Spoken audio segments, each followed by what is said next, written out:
Muy buenas noches, bienvenidos a En Persona de cara al Bicentenario. Nos encontramos en Trocadero, la casa del escritor y poeta Alfonso Chase, Premio Magón 1999. Pero Alfonso es más que eso, es un escritor, poeta, un prolífico artista costarricense y hoy precisamente conoceremos su historia.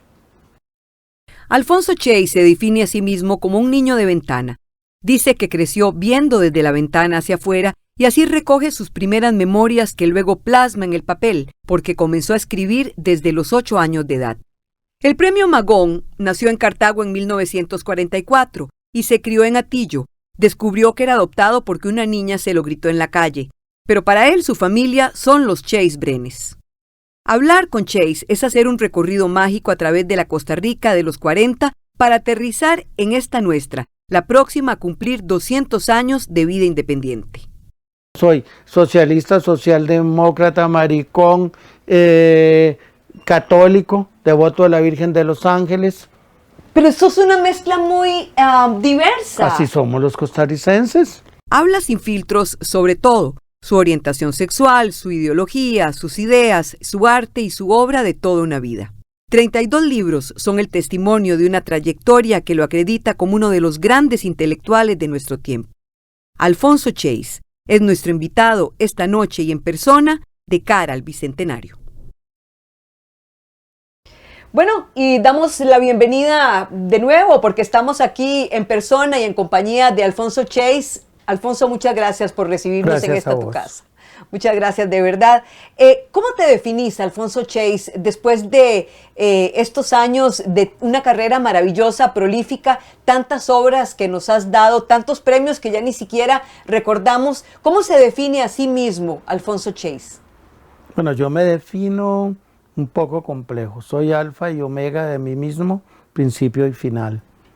¿Verdad? Tengo aproximadamente 50 años de escribir siempre, ¿verdad? Casi todos los días, votar mucho, ¿verdad? Y me define lo que escribo.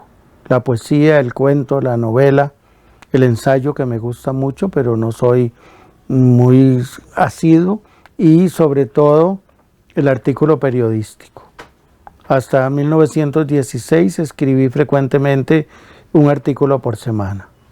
Ahora lo he dejado. Tu más reciente obra, me estabas contando la obra que estás escribiendo ahora, que acabas de terminar, Rendición de Cuentas, y este programa se llama En Persona de cara al Bicentenario. Me interesaría que nos contaras, porque estás un poquito fusionando tu propia vida con la vida de esta Costa Rica que está entrando ya prácticamente en la ruta del Bicentenario. Es una entrada y salida, ¿verdad? Entrar a algo que no conocemos hacia dónde vamos a partir de todo lo que nos ha definido. En mis trabajos de investigación me he fijado algunas fechas importantes, por ejemplo 1575, que es el primer poema y el primer escritor que hubo en Costa Rica, hasta el 2020. Entonces entiendo que hay un continuum con diferentes etapas, ¿verdad?, creado a raíz de algo muy importante, que es el Pacto de Concordia. Como su nombre lo dice, le dio forma a este país, que es singular, ¿verdad? En eso difiero de mucho pensamiento que dice que Costa Rica es igual a Centroamérica. No, la configuración de este país es diferente. Tiene también su mito, ¿verdad? Su mito del siglo XIX y XX, que fue un país no conquistado, pero poblado por andaluces que eran sefarditas. Entonces el estilo de nosotros es diferente. Sin embargo, somos indudablemente pluricultural, pero a veces nos da miedo definirnos como algunos ya en la edad que tenemos, hemos logrado entender que nuestra cultura es básicamente occidental, desde el rey Salomón hasta los Beatles. ¿Vos sos diferente también? Bueno, posiblemente porque la diferencia se da en la cultura, ¿verdad? Mis papás eran diferentes, el chiquito que vino o que apareció o que nació de ese momento era diferente. ¿Un chiquito adoptado? Sí, adoptado. En aquella época no se hablaba tanto de adoptado, sino que a escondidas se decía recogido. Entonces uno siempre llegaba a la historia colonial de Costa Rica, que muchos de los grandes apellidos y todo, que eran gente que ponía en las puertas de las iglesias.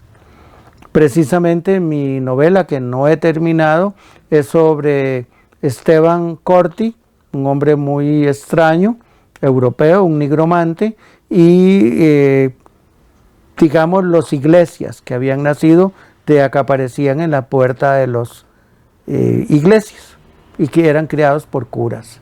¿Qué te marca ser adoptado a vos en lo personal, Alfonso? Que nunca entendí que realmente era adoptado porque no se me dijo, sencillamente porque yo lo descubrí. ¿Cómo? Y lo descubrí de una mala manera, que alguien me dijo no adoptado, sino recogido, un familiar.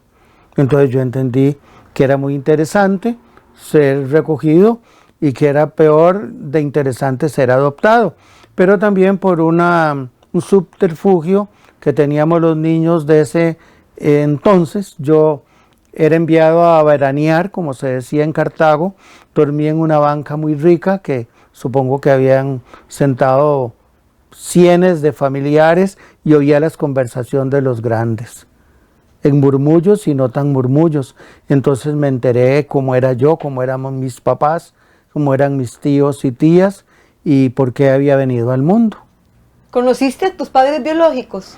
No los conocí, conocer es una cosa mucho más interna e inmediata, ¿no? Sabía quiénes eran ellos y los vi varias veces.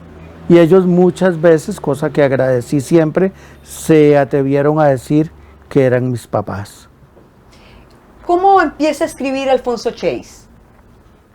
Empecé a escribir en Cartago, 1953, una novela de aventuras con mi papá. Y entonces cuando mi papá descubrió que yo iba a ser mejor que él, me dijo, mejor siga usted porque yo no voy a, esas ideas suyas están muy descalabradas y no puede haber eso. En esos días, si no me equivoco, 53 o 54, yo iba a primer grado en la Escuela Jesús Jiménez, ocurrió el crimen de la Virgen de los Ángeles, de Cartago, como decíamos nosotros, y entonces a mí se me ocurrió escarbar. Tenía 8 años. ¿Cómo escarba un escritor? Mediante el chisme. En Cartago hemos sido chismosos desde que nos fundaron. Entonces el chisme nos decía cómo se había dado ese robo, cómo se había hecho, por qué se había hecho. Y nació también la idea que yo tenía, debía haberla pensado en esa época, era escribir el libro que yo escribí sobre la Virgen de los Ángeles, que se llama Nuestra Señora de los Ángeles, Madre de nuestra cultura. El que vivió esos días nunca podrá olvidar lo que ahí ocurrió. Y sobre todo la figura de Monseñor Sanabria, profundamente dolido. Debo explicar también que los familiares de mi mamá y de mi papá, nosotros hemos sido muy endogámicos, crearon el manto de la Virgen, los exvotos, las joyas. Entonces yo sabía cuánto cuantificar lo que se habían robado y habían fundido. Eso me marcó como escritor, pienso yo, había algo que resolver ahí. Pero tenías 8 años. Es que yo aprendí a leer y escribir a los 6 años, no porque era chiquito precoz, sino porque tenía que hacerlo. Y nunca, a los 7 años ya yo escribía como escribo, manuscrito, con una pluma de fuente. Es más, los alumnos de primer grado me decían tintero, porque siempre andaba con un casquillo que se llamaba y un tintero. Ahí va tintero, era yo. ¿Y desde los 8 no paraste de escribir? No, por supuesto que cosas muy malas, cosas muy buenas y todo, pero se definió ya en el Liceo del Sur, con el director, con los profesores, sobre todo don Claudio Sánchez, que me impulsó a escribir. Y a mi psicóloga, pues chiquito necesitaba un psicólogo, que era Lilia Ramos. ¿Lilia Ramos? Sí. ¿Por qué necesitabas un psicólogo? Pues un chiquito que tenía problemas, ¿De qué desde índole? siempre, de identidad, de visión de mundo, de todo eso. Quería mucho a mis papás, pero más quería el universo. ¿verdad? Nunca he podido decir que he sido un chiquito particularmente amoroso con sus papás. No. Era amoroso con la naturaleza, con el aire, con las cosas, con las estrellas. También lo que siempre he dicho, un chiquito de ventana, que es el chiquito que se presenta en mi novela, Los Juegos Furtivos, y en mi primer libro de poesía. Describime un chiquito de ventana porque no entiendo Es un el término. chiquito que sus papás, tengo que volverme. Mi mamá era una señora que era empleada de tienda, ¿verdad? Cajera, y escogía los colores y todo eso. Y mi papá era el relojero del barrio. Entonces yo pasaba mucho tiempo con papá y mi papá prohibía muy sutilmente a mí que de alguna manera no saliera a jugar con los chiquitos. Te estoy poniendo una alameda en Atillo, una casa que dice Relojería Chase, y es que ahí está el recuerdo de eso, y yo viendo el mundo desde una ventana, porque la escuela me quedaba muy cerca, en ese 6º grado, y después el colegio estaba en Barrio Cuba. ¿Con pocos amigos? Pocos amigos porque era muy extravagante mi manera de pensar. Vamos a una pausa, estamos con Alfonso Chase, Premio Magón, escritor, poeta, un niño de ventana. Usted está en Costa Rica a las puertas del Bicentenario, en persona, de cara al Bicentenario. Y bueno, estamos aquí conversando con un prolífico escritor costarricense. Ya volvemos en unos minutos.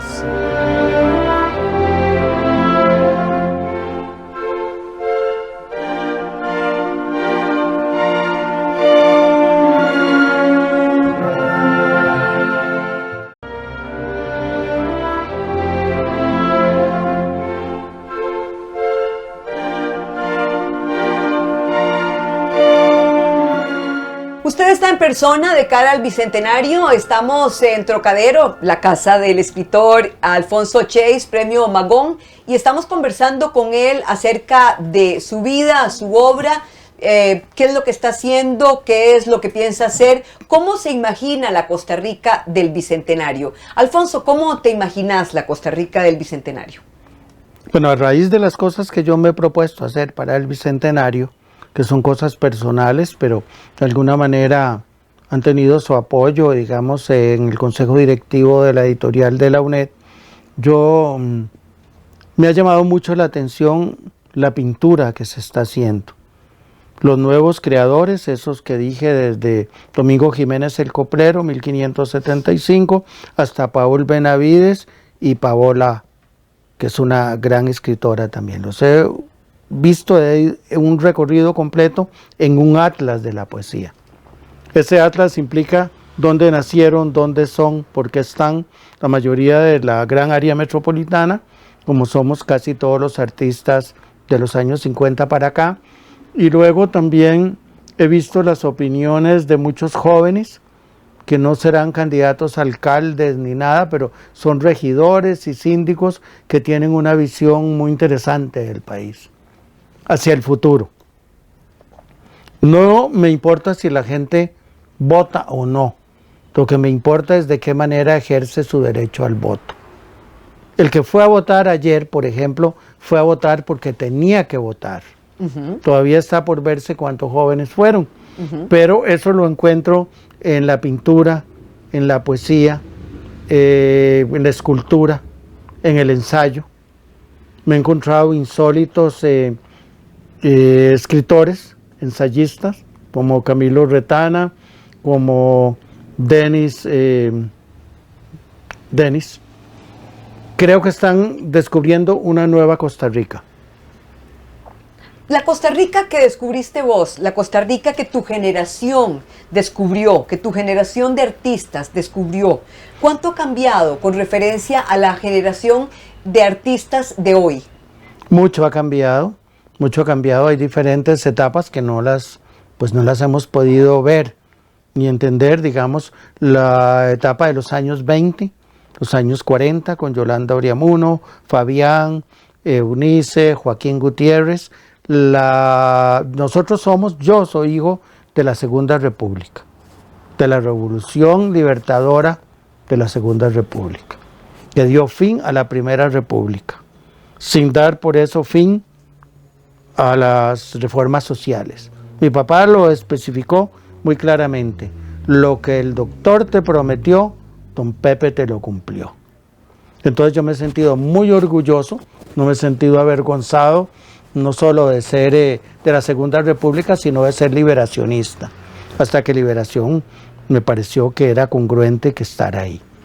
Yo no soy de la generación que se plantea ser un pedazo abrupto de Liberación para crear otros partidos, ni del Partido Comunista ni nada. Yo tengo una visión globalizante de lo que es el país, una suma de socialdemocracia, social cristianismo, un poco de socialismo y lo que aportamos nosotros. El gran valor que tienen, por ejemplo, las universidades. El gran valor que no solo sus profesores, sino su aparato universitario. A nivel político, ¿cuánto ha madurado el país? Bueno, es un país que puede ser muy cabrón, ¿verdad? En determinados momentos, pero es muy astuto. No le interesa elegir de ninguna manera ni teístas, protestantes, ni católicos totalmente sectarios, ni comunistas a la manera antigua. Manuel Mora y ellos y Monseñor Sanabria pensaron que se puede hacer lo que de una u otra manera nosotros hicimos este año pasado estudiando la constituyente del país. ¿Quiénes estaban en la constituyente? ¿Quiénes fueron electos? ¿Quiénes hicieron la constituyente? ¿Cuándo se acabó la Segunda República?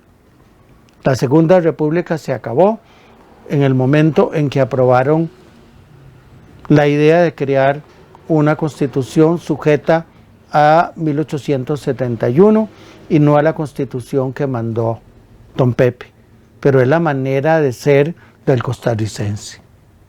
Mucho de poco, mucho, tenemos una paz. No queremos ser Nicaragua, ni El Salvador, ni Honduras, ni Guatemala, y menos Panamá. ¿Somos paños tibios? Sí, somos. Lo que no dijimos nosotros, sino los diputados de León, esperar que se aclaren los nublados del día. A nivel sexual, ¿cómo somos los costarricenses? ¿Cómo está Costa Rica hoy a nivel de derechos en materia de Bueno, es que los sexualidad? derechos sexuales, así como los derechos, son derechos morales, yo creo, ¿verdad? El aborto, todo eso son derechos morales que se crean en diferentes generaciones. Esta es la cuarta generación de derechos humanos. Somos hipocritones. En Costa Rica siempre ha habido maricones, lesbianas, bullying. Si a uno le hacían bullying en la escuela, uno le apeaba los dientes al chiquillo y nadie decía nada. ¿A vos te hicieron bullying? Sí, claro, yo me defendí, mi papá me enseñó a defenderme. ¿Por qué te hicieron bullying? Porque era un chiquito amanerado, amariconado, con una gran inteligencia y con un sentido del reloj, porque el papá era el relojero. Que acaba de sonar. Sí. Y nunca creí que fuera un problema. ¿Qué? Ser diferente. ¿Pero qué sos? Lo que soy. ¿Qué sos? Todo ese conjunto que te he dicho. Soy socialista, socialdemócrata, maricón, católico, devoto de la Virgen de los Ángeles. Pero sos una mezcla muy diversa. Así somos los costarricenses. El machismo costarricense no es eso, Evelyn. Cuando se tome de verdad lo que es el bicentenario, se va a dar cuenta que este país es un país de mamitas. ¿Vos crees que la mayoría de los costarricenses que son como vos lo dirían en una cámara? Bueno, muchos sí, si se lo preguntan. Otros no, porque les da susto. Es decir, yo no tuve ningún problema cuando mi sexualidad se hizo evidente. 12 o 13 años. ¿Tuviste unos papás que te apoyaron también? Sí, porque me amaban. El amor es lo que define el apoyo. Exacto. Entonces, ¿vivimos en un país amoroso? No, el índice de divorcios y el índice de relaciones entre la gente indica que no hay una profundidad. Una vez me dijo Lilia Ramos cuando yo tenía 14 años, nunca le busques la índole a tu amor. Tu amor no tiene que tener índole, tiene que ser amor. Entonces yo entendí lo que Lilia Ramos me estaba diciendo, segundo año del Liceo del Sur. Obviamente, a los 14, 15 años uno está enamoradillo. Y entonces a uno le gusta que la persona que uno ame sepa que uno la ama. Ya en esa época, que son los 60, se empezaba a dar esa idea de que la gente no se molestaba si uno la amaba. Porque la gente tiene la idea, que es terrible, de que la gente quiere ser amada, pero no se pregunta si el ser amado se mide en la manera que yo amo. La índole de mi amor es lo que a mí me importa. Yo no le ando pidiendo a la gente que me ame. El costarricense le pide a la mujer: mamita, ¿verdad que usted me ama? Papito, ¿cuánto me quiere? Y se dan piquitos de besos, es pura hipocresía. El amor es construir sobre esa base seres humanos. Como educador, yo estoy muy claro que educar quiere decir amar. ¿Qué sos más? ¿Escritor, poeta, educador, político? ¿Qué sos más? De todo un poco. No podría decir que sos más. Porque sos muchas cosas. Bueno, pero incluso sos un poco esotérico. Ahí veo el mago de Merlín. Bueno, Merlín preside mi casa. Es el mago de magos. ¿Quiénes son tus ídolos? Merlín. No, yo no tengo ídolos. Yo tengo lo que algunos llaman íconos. ¿Qué son? Puede ser Merlín, ¿verdad? Puede ser el rey Arturo. Puede ser, no sé, Carlomagno. Siempre dentro de lo que yo me ubico, la cultura occidental. Cuando América descubre a sí misma primero, crea una cultura, pero necesita los ojos de España y de Europa para convertirse en una cultura. Es decir, yo puedo decir así, Garavito, todo eso sí puede ser, pero yo me siento más emocionado en los caballeros de la tabla redonda, de la mesa redonda, que los guerreros de Pablo Presberia saltando en Talamanca, ¿verdad? No es ese mi estilo. Yo soy profundamente meseteño, ¿me explico? De la gran área metropolitana. Urbanita. Urbanita, me dijiste que es la palabra. Si hubieras, Alfonso, si hubieras sido distinto, me pregunto y te pregunto, ¿hubieras llegado a ser, por ejemplo, ministro de Cultura? Supongo, porque, mire, Evelyn, usted está haciéndole una conversación a la posteridad, lo que va a quedar. Si yo no hubiera sido maricón, posiblemente habría sido presidente de la República. Hay maricones que han sido presidentes de la República, pero en otro sentido.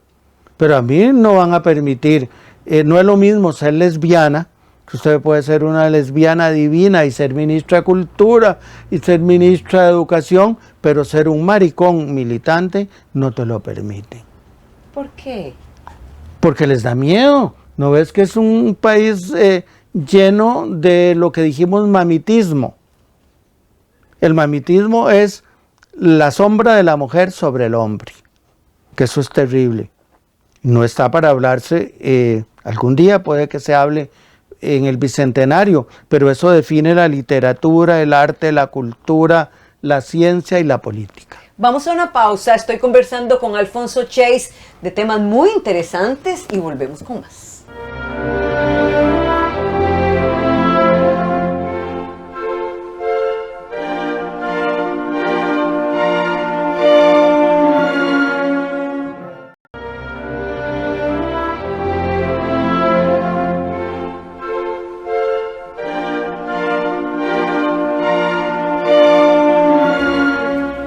Y de cara al Bicentenario, converso con el escritor Alfonso Chase, Premio Magón 1999. Pero para tener el Premio Magón tuviste que haber conocido figuras literarias sumamente interesantes, y de cara al Bicentenario yo quiero que me contés cómo eran en persona. Por ejemplo, un Jorge de Bravo que marcó tanto tu trayecto profesional. Bueno, Jorge de Bravo yo lo conocí como persona, nunca como un personaje del círculo de poetas, porque Jorge trabajaba en San José, luego trabajó en Naranjo y en Pérez Celedón, y yo lo conocí como amigo y como lector de primeras cosas, que él me sugirió varias cosas. Yo nunca tuve Nunca se me ocurrió decirle a Jorge ninguna opinión, sino que sé que Jorge de Bravo es uno de los poetas más importantes de este país. De su generación, el mejor. Estás sentado en una silla que te dejó Chavela Vargas. Esta famosa silla, ¿verdad? Que no hay que decirlo mucho porque vienen y se la roban, ¿verdad? Conozco dos personas que quisieran robársela, pero esta silla no se mueve de aquí. Es una muy simpática gesto de ella, ¿verdad? Muy extraño y simpático gesto de ella, que hizo la voluntad de María Cortina y otra gente de mandarme la silla. ¿Ves? Chavela Vargas, por ejemplo, de tu generación, decidió irse de Costa Rica. Vos, en cambio, decidís volver a Costa Rica. Ahí hay un ejemplo de dos personas que están frente a una vertiente distinta. ¿Qué te hace a vos regresar a Costa Rica? Bueno, yo regreso porque no es que pretenda vengarme de lo que le hicieron a Chavela, no sé, a Alfredo Cardona, a Paco Zúñiga, a Eunice, ahí por Vicente Sáenz. No, yo regreso porque yo soy autor costarricense y no me voy a dejar de nadie. Siempre tuve varios enemigos políticos y literarios de cuidado, pero también ellos habían sido enemigos de Yolanda, de Eunice, de Alfredo, de Vicente Sáenz, de Paco Zúñiga, de Sola Arguedas, de Ninfa Santos. Ahí sigo con una lista inmensa, pero a mí no me iban a hacer eso. Además, ahora estaba preparando un libro para una editorial en Guatemala. Yo soy como, esta es mi tierra. Yo tuve la oportunidad de que mi papá me hiciera leer a una escritora, valga la redundancia, escritora grande, judía, Gertrude Stein, que es una escritora expatriada en París. Y ella escribió un libro maravilloso que se llamaba La Tierra Natal. Esta es mi tierra natal. Y cuídense, señores, cuando yo regrese. Y regresé en el año 69 y no me he ido. ¿De dónde regresaste? De México. ¿Verdad? Por eso es muy singular que yo conozco a toda esa generación. Inclusive costarricenses que no siendo artistas se habían ido en el 48, otros se habían ido antes, en los 40, porque México era la capital de Costa Rica, la capital grande. Un lugar de donde yo podía ser lo que yo soy, podía ser libre.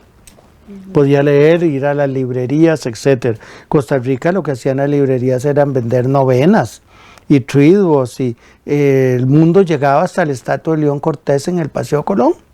Por ahí usted tenía un socollón. Pero decidiste cambiar eso, Sí, decidiste volver eso acá. Y el amor también a mis papás. ¿Verdad? Yo creo que era muy interesante vivir y siempre yo trabajé por mis papás económicamente, ¿verdad? Y lo hice en México, en Estados Unidos, y me vine a trabajar por mi mamá. Este es mi país, usted a mí no me cambie, no me mueva el sillón porque yo le arreo. Y me convertí también en un chico muy violento en esa época. Se me ocurrió con Carmen Naranjo, con don Chico Morales y con don Felo García, que íbamos a crear un Ministerio de Cultura, Juventud y Deporte. Y lo creamos, aunque otros se montaron sobre él. También sos parte de los fundadores de la Universidad Nacional. Sí, claro. Y has sido catedrático de la Universidad Nacional durante muchos años. ¿Cómo fue crear la Universidad Nacional? Pues el que lo crió realmente son estas gentes que te he nombrado de una manera, y el padre Núñez. Y el padre Núñez. Lo más importante para mí fue el trabajar tantos años con el padre Núñez. Como asesor realmente el padre fue muy generoso, ¿verdad? Era un asesor principal según él, y el principal era él. Era un hombre lleno de una gran cultura, de una capacidad de conocer la política.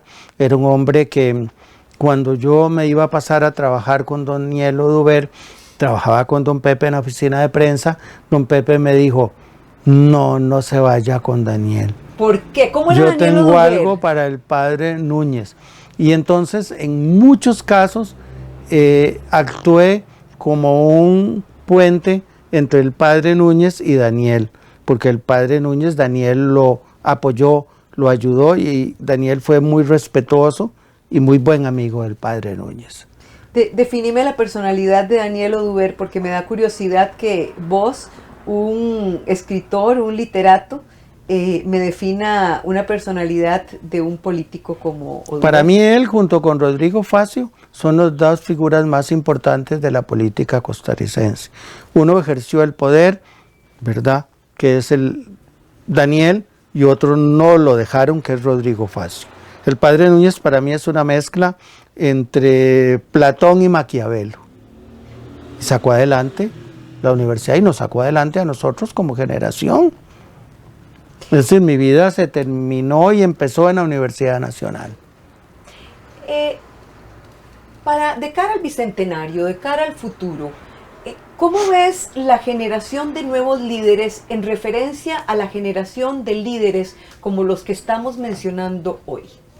Bueno, sin ser peyorativo, mejor soy realista. No hay comparación. ¿Por qué? No hay comparación con Rodrigo Facio, no hay comparación con Daniel Oduber, no hay comparación, por ejemplo, con don Carlos Manuel Castillo, ¿verdad? Por decir algunos. No hay comparación con don Carlos Monge.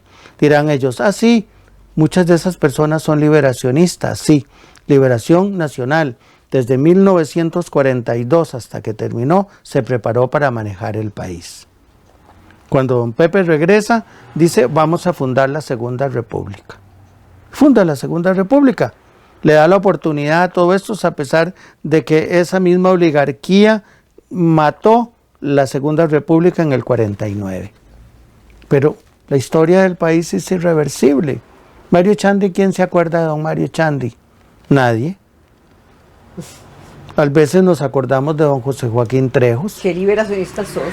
Sí, soy muy liberacionista. ¿Qué liberacionista sos? Y además de eso, no me da vergüenza, porque soy de la generación del 48, seguro. Pero vamos a ver, de cara al futuro, ¿por qué crees vos que no se generan la cantidad de líderes, independientemente de tu color político, que se generaron en aquella época de los 40 y de los 50, incluyendo al doctor Rafael Ángel Calderón Guardia?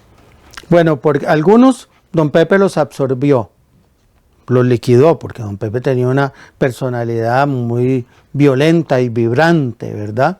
Los liquidó, por ejemplo, Danilo Jiménez Veiga, tenía características de un gran líder. Por ejemplo, Rodrigo Facio, por ejemplo, Raúl Gess. Te puedo pasar mucho tiempo hablando de esos que prefirieron adherirse a la figura de don Pepe antes de brillar por luz propia. El único que trató de brillar por luz propia y no lo consiguió bien fue Jorge Rossi, porque al final terminó siendo vicepresidente de don Pepe. Y ahí vamos. Ya don Luis Alberto llegó por, no sé, por añoranza del poder de Liberación Nacional, pero ya don Pepe, igual que Daniel en la administración de él, en la segunda candidatura, llegaron cansados. Rodrigo Facio, ¿cómo se llama? Carazo, es una luminaria nada más.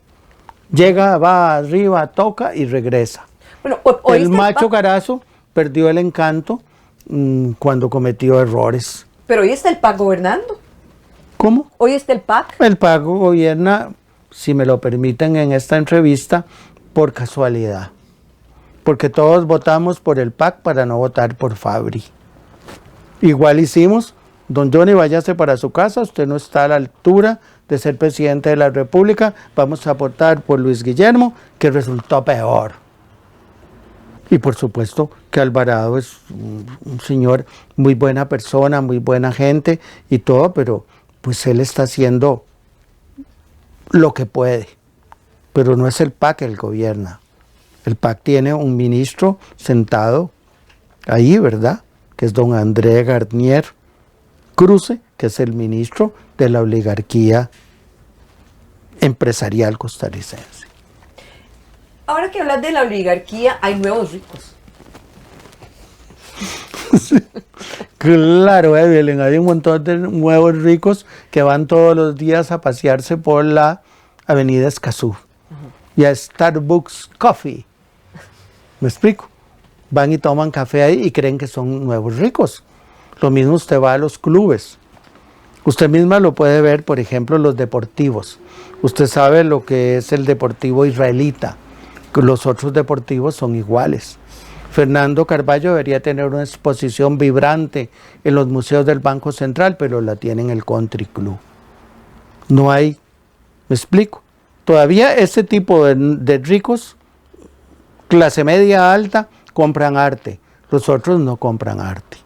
Y los otros que compran arte, algunas veces falsificados, son los narcos.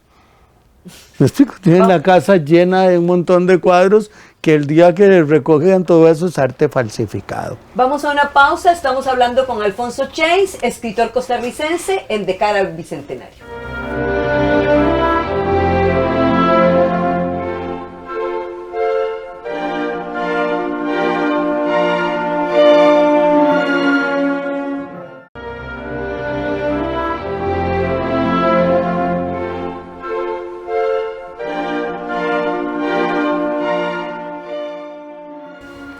En persona, de cara al Bicentenario, conversamos con el escritor Alfonso Chase, aquí en su casa en Trocadero. ¿Por qué tu casa se llama Trocadero, Alfonso? Porque tengo una admiración ilímite por Lezama Lima, ¿verdad? La calle de él. Y porque mis alumnos cubanos, muchachos del grupo Los Pinos Nuevos, me regalaron esa tarja, como se llama.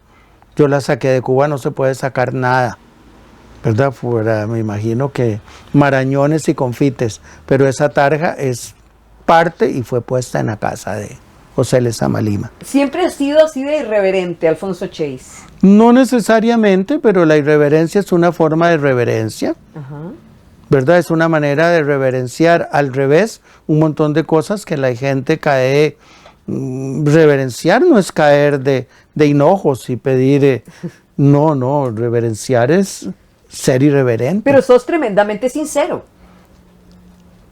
Bueno, si vos lo decís, pero es lo que yo creo. Sí. Eso es lo que yo creo. No, y está bien, está bien. Me parece que es ser honesto también.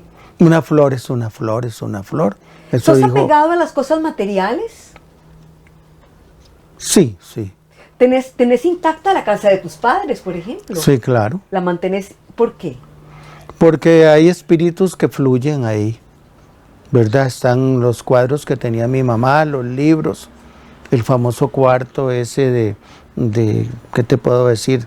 Donde mi papá tenía el tarot, grandote, y algunas cosas, no sé, el yo soy, ¿verdad? Mi papá le daba un culto al yo soy, yo puedo ser, yo voy a ser.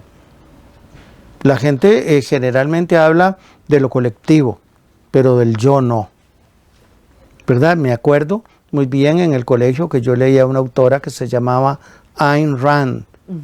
Ayn Rand no se llamaba así, pero ella escogió su propio nombre. Ayn Rand era una mujer muy diferente, muy extraña en lo que planteaba. El artista es siempre un vocero de lo que cree, no se amolda al contrato que le hacen que firme para que parezca como artista. Si no, posiblemente volvemos a lo mismo. Yo habría podido ser, supongo yo que hasta regidor, pero a nadie se le va a ocurrir meterme a mí en una papeleta para regidores, diputados, ministros o lo que sea. No calzo, porque puede ser que él diga otra cosa. ¿Y qué hago yo? Tengo que tenerlos a todos bien. Solo pienso que pude trabajar en la oficina de prensa de don José Figueres, porque don José Figueres era un hombre que respetaba lo que uno pensaba. Y yo varias veces también me enojé y le dije, seguro es mi último día aquí. Pues el día siguiente yo vivía a 125 metros de la antigua casa presidencial. Don Pepe mandaba al chofer a tocar la puerta. ¿Y a buscarte? Sí. Dígale a ese jodido que llegue. Ajá. ¿Qué es eso? Yo no lo he echado, él se echó solo. Ajá. Y yo llegaba porque necesitaba, ¿verdad? Había perdido mi puesto en el Ministerio de Cultura.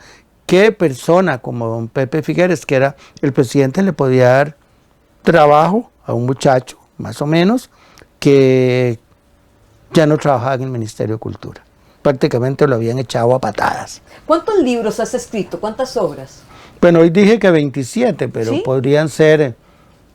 estoy haciendo una recopilación de poemas para una cartonera. Son libros que se hacen con cartón. Sería como el 27 ese. Teniendo libro listo, un libro para Guatemala y otro para Cuba. Unas antologías.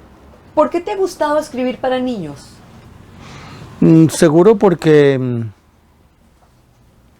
siempre quise que los niños leyeran a José Martí, ¿verdad? Los libros de José Martí para niños son los libros más serios, más ideológicamente ricos hablando, más humanos, y me enseñan a leer, a escribir, a todo eso.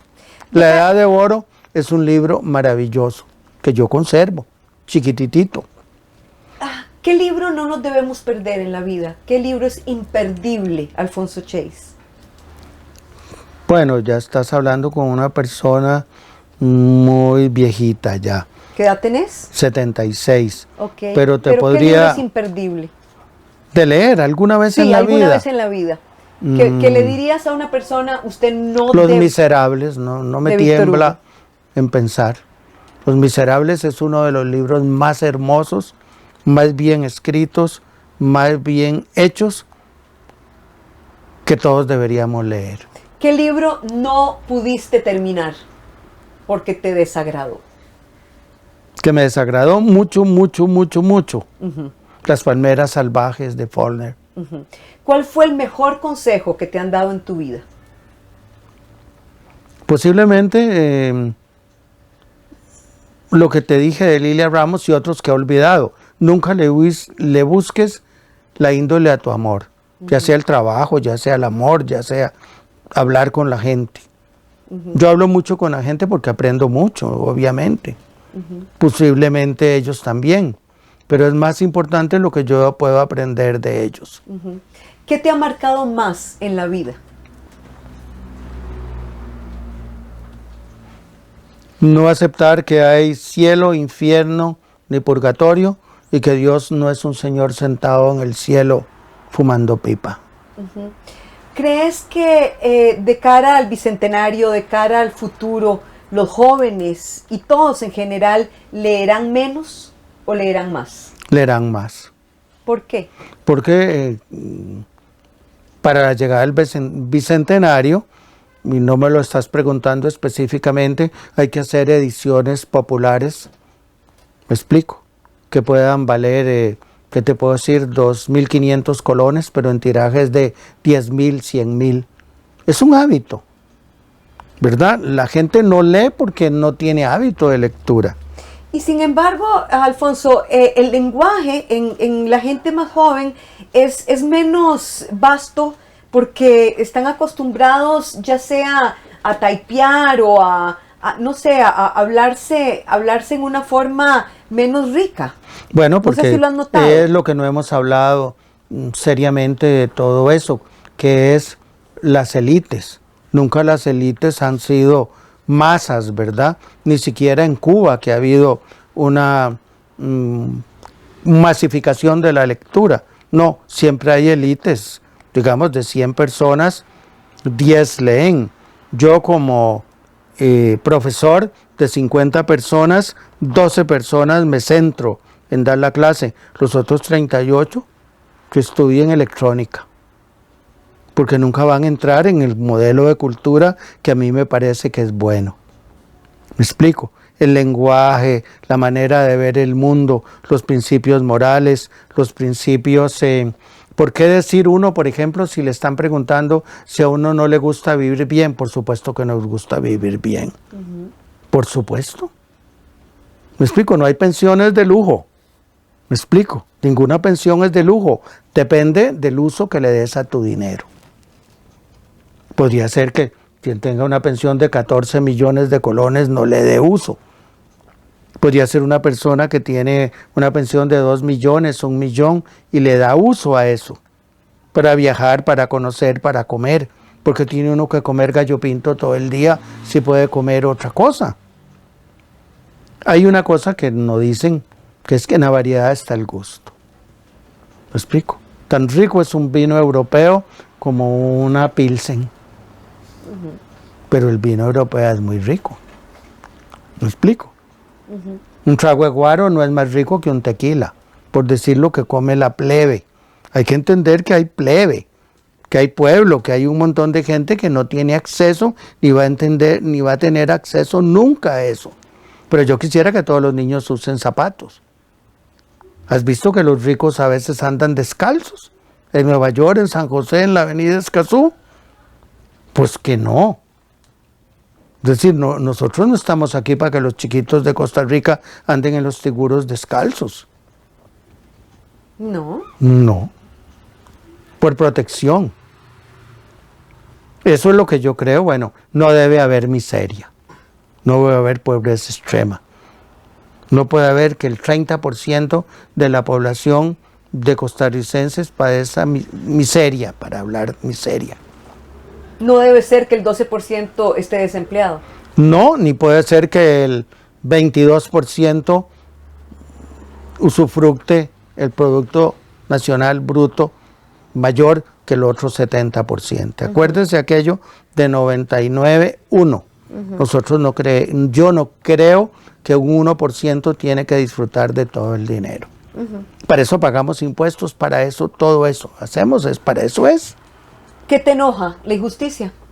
Sí, la incapacidad que pueda tener la gente de tener derechos, derecho a la justicia, derecho a tener una buena educación, derecho a tener trabajo, derecho de poder viajar. Bueno, hemos conocido una beta también política y social del escritor hoy. Bueno, yo no creo que yo sea político, si no habría aspirado. Bueno, vos mismo lo dijiste, pudiste haber sido presidente. Me imagino, es una cosa tan hipotética que me da risa, pero lo que quiero decirte que todos pensamos en alguna vez tener poder para hacer cosas, pero posiblemente el poder que logremos no sea para hacer eso es lo que me quiero explicar bien. Pero tenés el poder de la palabra. Y de Tengo el poder de crear, ¿verdad? El poder de crear, el poder de recrear lo que me ha sido dado, de compartir. Todo eso me parece importante.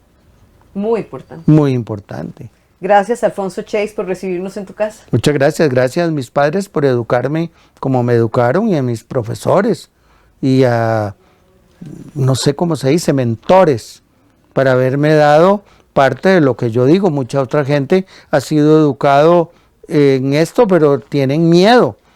No sé, creo que lo más horrible es tener miedo. Miedo de decir las cosas, miedo de ser uno, miedo de todo eso. Y no tener ningún miedo. No, porque no. Ya pasé por donde asustan. Muchas gracias a todos ustedes por habernos acompañado en persona de cara al Bicentenario. He dicho siempre que no quiero un romance con el sufrimiento, por nada del mundo. ¿Con qué tiene un romance usted? Con la alegría de la vida, con la felicidad de los que me rodean. Yo quiero vivir muchos años, si me pensiono me muero. Es crear un personaje, es como si estuviera haciendo una obra de teatro. Pero ese personaje está tengo que crear la atmósfera en la que quiero que esté, lo que quiero que transmita. Porque la escultura es como una síntesis, ¿verdad? Como una gotita de agua, ¿verdad? Y tiene que sugerir todo lo que yo quiero que sugiera, ¿verdad? Yo el consejo que les doy es la necesidad ineludible que hay de buscar la excelencia en lo que uno haga. Alguna persona que vive esto y que no sabe qué está pasando, sepa que no está solo, que el camino tiene una luz al final del túnel.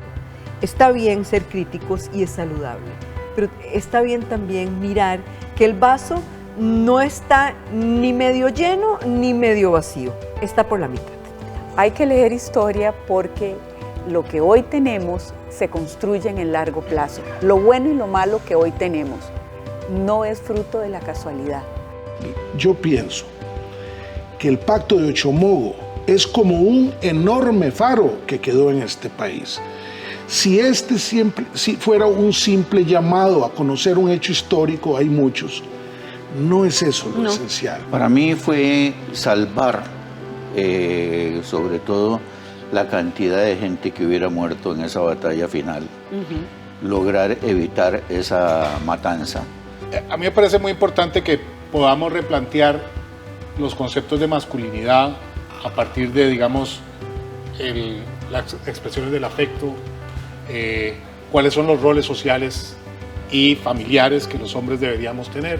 Usted no debería estar ahí porque usted es mujer, porque es bonita, me dicen. Usted no puede estar en el boxeo, no puede llegar a triunfar. Entonces, yo digo, ¿qué digo yo? ¿Quién lo dice? En generar un sistema de transporte público moderno, eficiente, que realmente sea una herramienta transformadora, una herramienta de desarrollo, de generación de empleo. Es un país que puede ser muy cabrón, ¿verdad? En determinados momentos, pero es muy astuto. No le interesa elegir de ninguna manera ni teístas, protestantes, ni católicos totalmente sectarios, ni comunistas a la manera antigua.